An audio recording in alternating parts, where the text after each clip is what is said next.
12 થી 2 સીએમ સાહેબ, પાટીલ સાહેબ અને સંઘવી સાહેબ ગૃહમંત્રી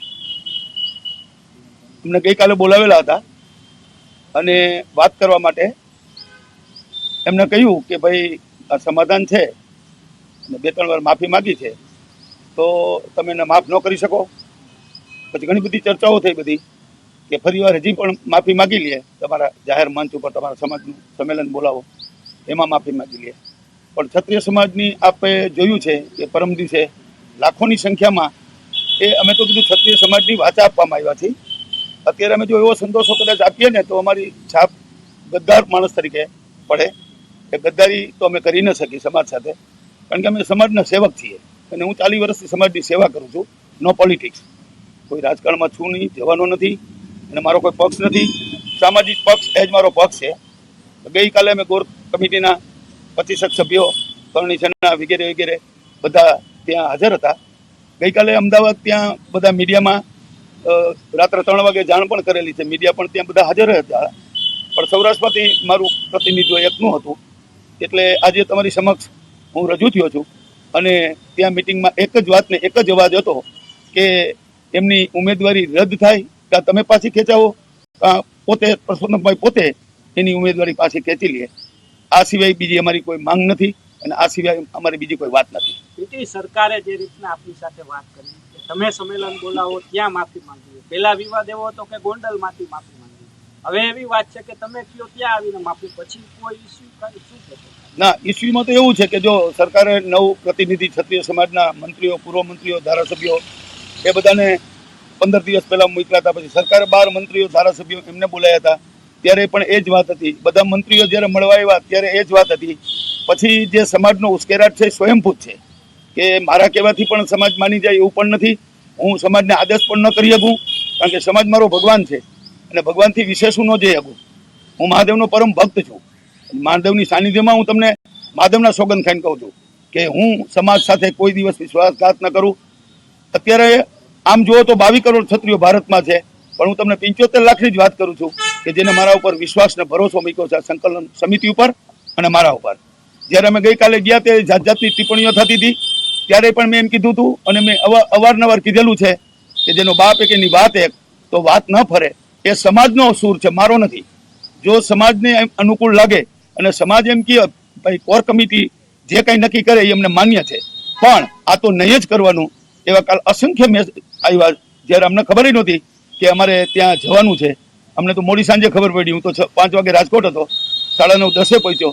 12 મિટિંગ થઈ મંત્રી સાહેબ, ગૃહમંત્રી સાહેબ સાથે, સીએમ સાહેબ સાથે અને પાટીલ સાહેબ સાથે. પાટીલ સાહેબે વાત કરી, ગૃહમંત્રી સાહેબે વાત કરી, અમે પણ અમને સાંભળ્યા, એને અમે સાંભળ્યા. અમારો કમિટીનો જે સવાલનો જવાબ હતો એ રાજપૂત સમાજનો સમગ્ર ઘર ઘર સુધી જે આપ જોવો છો કે રોષ ફાટી નીકળ્યો છે, એ પાછો વળે એમ નથી. એટલે એ બધાની એક જ માંગ છે કે માફી નહીં, એની ઉમેદવારી કેન્સલ થાય કે પોતે જાતે ઉમેદવારી ખેંચે. આ સિવાય ક્ષત્રિય સમાજનો જે અવાજ છે એ અવાજ અમે લઈ અને સીએમ સાહેબ પાસે, ગૃહમંત્રી સાહેબ અને પાટીલ સાહેબ પાસે ગયા હતા અને એ જ વાત રજૂ કરી. પીટી અત્યારે હવે પરસોત્તમ રૂપાલા કલેક્ટર કચેરીએ પહોંચી ચૂક્યા છે અને પોતાનું નામાંકન પણ ભરી. આ નામાંકન ભરી ગયા છે, એને ભરવાનું છે. એટલે અમે કોઈ એવો કાર્યક્રમ નહોતો રાખ્યો. અમે સંમેલનમાં એવું કીધું હતું, અમારે સંમેલન 16 તારીખે રાખવું હતું, પણ આ ફોર્મ ભરાતું હતું એટલે નક્કી કર્યું કે ફોર્મને દિવસ આટલી બધી સંખ્યા થાય અને કાયદોની વ્યવસ્થાની પરિસ્થિતિ બગડે એ જવાબદારી અમારી પણ છે. એટલે અમે શિસ્તબદ્ધ આ મહાસંમેલન કર્યું કે ઐતિહાસિક 75 વર્ષમાં પહેલું આ મહાસંમેલન હશે.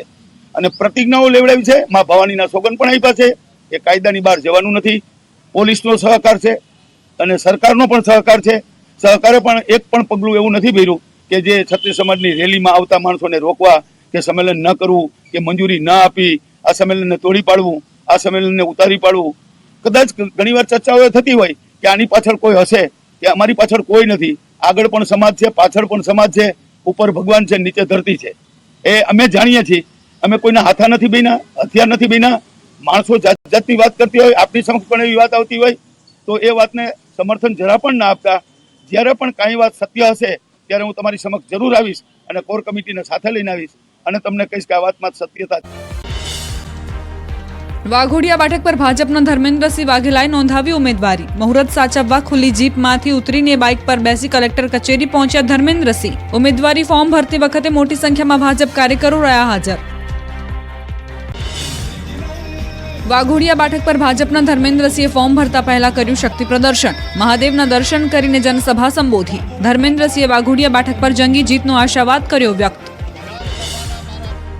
ભરૂચના ભાજપના ઉમેદવાર મનસુખ વસાવાએ ઉમેદવારી નોંધાવી. ફોર્મ ભરતા પહેલા મનસુખ વસાવાએ વિશાળ રેલી યોજી શક્તિ પ્રદર્શન કર્યું. ફોર્મ ભરતી વખતે ભાજપના નેતાઓ રહ્યા હાજર.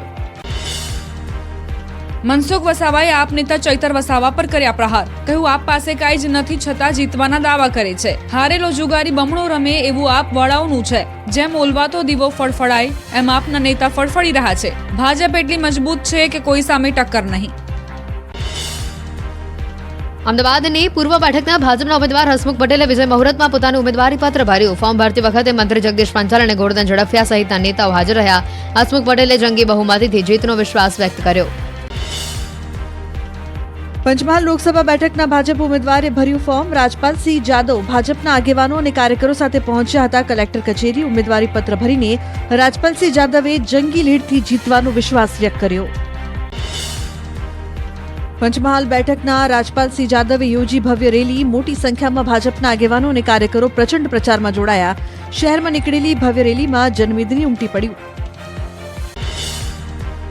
વલસાડના ભાજપ ઉમેદવાર ધવલ પટેલે ઉમેદવારી પત્ર ભર્યું. તડકેશ્વર મંદિરે દર્શન કરી સાધુ સંતોના આશીર્વાદ લઈ ઉમેદવારી નોંધાવી. ઉમેદવારી કરતા પહેલા ધવલ પટેલે જનસભાને સંબોધી. ધવલ પટેલે પ્રધાનમંત્રી મોદીના કાર્યો ગણાવી વિકસિત ભારત બનાવવા માટે લોકોનું જનસમર્થન માંગ્યું. ચૂંટણી જીત્યા બાદ વિસ્તારમાં વિકાસ કાર્યો માટે હંમેશા પ્રયત્નશીલ રહેવાની પણ આપી ખાતરી. સંઘ પ્રદેશ દમણ દીવ લોકસભા બેઠક પર ભાજપ ઉમેદવાર લાલુભાઈ પટેલે ભર્યું ઉમેદવારી પત્ર. ફોર્મ ભરતા પહેલા લાલુભાઈ પટેલે ફૂટબોલ ગ્રાઉન્ડમાં સભા યોજી સંબોધન કર્યું. ત્યારબાદ ભવ્ય રેલી સ્વરૂપે શક્તિ પ્રદર્શન કરી કલેક્ટર કચેરી પર પહોંચ્યા હતા લાલુભાઈ પટેલ. સુરેન્દ્રનગર ભાજપ ઉમેદવાર ચંદુભાઈ શિવરાએ ટેકેદારો સાથે ઉમેદવારી પત્ર ભર્યું. ઉમેદવારી પત્ર ભરતા પહેલા ચંદુભાઈ શિવરાએ સભા સંબોધી રોડ શો યોજ્યો. ફોર્મ ભરતી વખતે કેબિનેટ મંત્રી મહેન્દ્ર મુંજપરા સહિત ભાજપના આગેવાનો અને કાર્યકરો હાજર રહ્યા.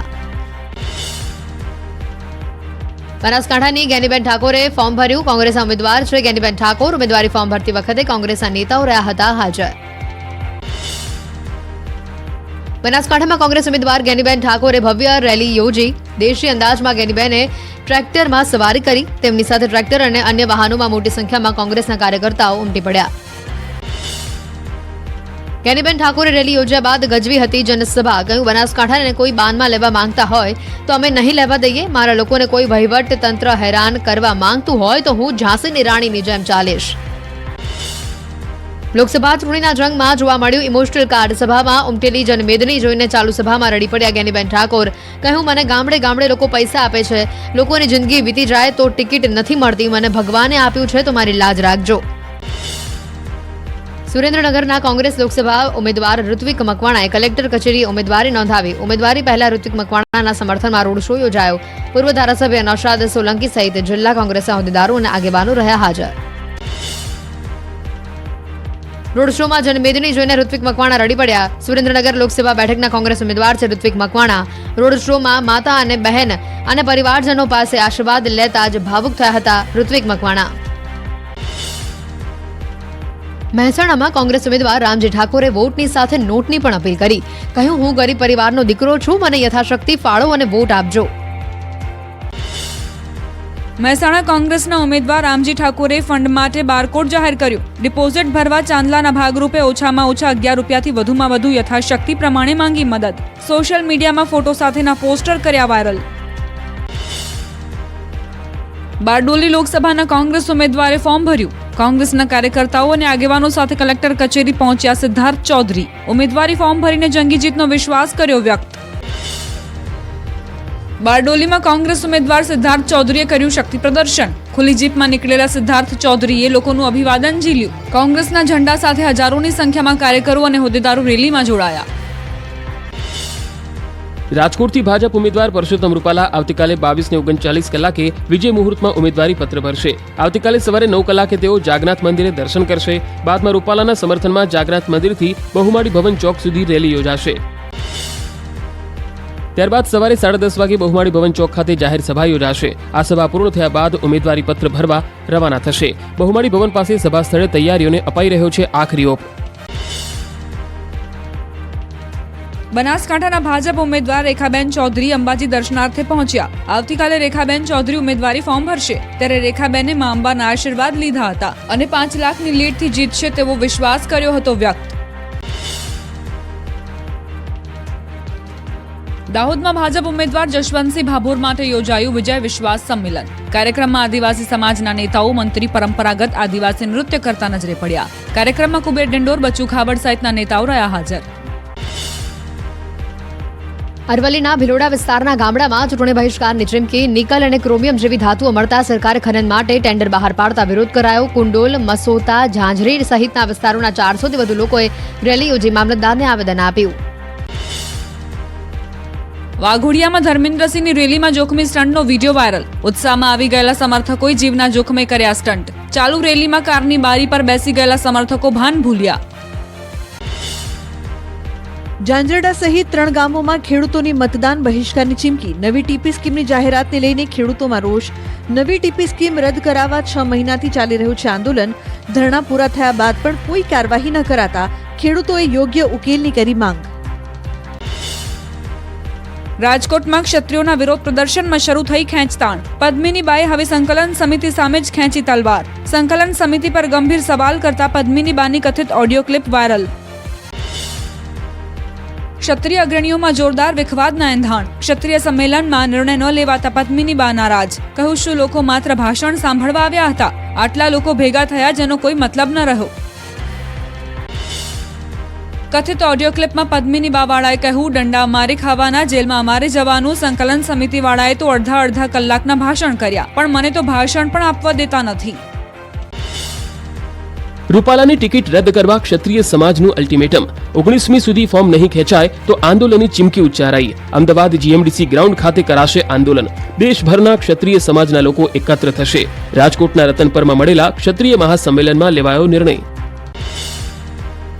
જૂનાગઢના સસ્પેન્ડેડ CPI તરલ ભટ્ટની મુશ્કેલી વધી. ચકચારી પોલીસ તોડકાંડ કેસમાં જામીન થયા નામંજૂર. આરોપી તરલ ભટ્ટે જૂનાગઢ કોર્ટમાં કરી હતી જામીન અરજી. બેંક ખાતા ફ્રીઝ કરી અનફ્રીઝ કરવાના કૌભાંડમાં જેલની હવા ખાઈ રહ્યા છે તરલ ભટ્ટ. ચોમાસાને લઈને ખેડૂતો માટે સારા સમાચાર. ગુજરાત સહિત દેશમાં સારું રહેશે ચોમાસું. હવામાન વિભાગે ચોમાસાને લઈને જાહેર કર્યું પૂર્વાનુમાન. સામાન્યથી વધુ વરસાદની પ્રબળ સંભાવના વ્યક્ત કરાઈ. દેશમાં 106% વધુ વરસાદની શક્યતા વ્યક્ત કરાઈ.